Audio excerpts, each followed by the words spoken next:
Hindi nakaligtas sa mahigpit na pagbabantay ng batas ang dalawang wanted person na sangkot sa mga kasong rape matapos silang madakip sa magkahiwalay na operasyon ng mga tauhan ng Police Regional Police Office 1 sa lalawigan ng Ilocos Norte at Pangasinan.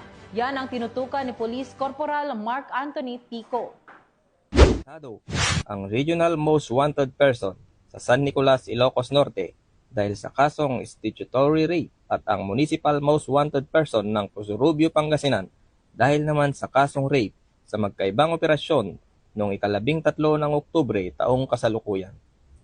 Inaresto ng mga tauhan ng San Nicolas Municipal Police Station, katuwang ang RIU, RID Pro 1, PIU, 101st Maneuver Company ng RMFB1 at Ilocos Norte MARPSTA, ang itinuturing na top 4 regional most wanted person.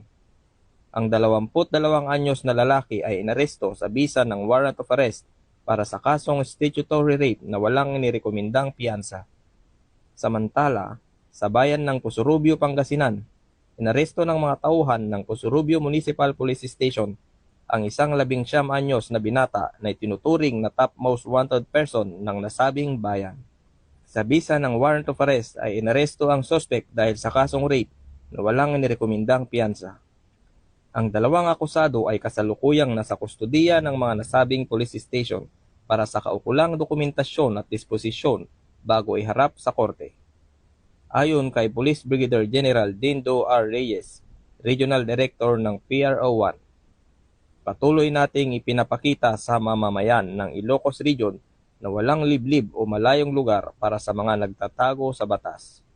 Ang PRO1 ay mananatiling matatag sa pangakong panatilihing ligtas, payapa at maayos ang ating mga komunidad. Sa sama-samang pagkilos, tiyak na magwawagi ang katotohanan at katarungan. Pahayag ni Police Brigadier General Reyes. Sapagkat ang kapulisan ng Region 1 ay maaasahan, malalapitan at mapagkakatiwalaan.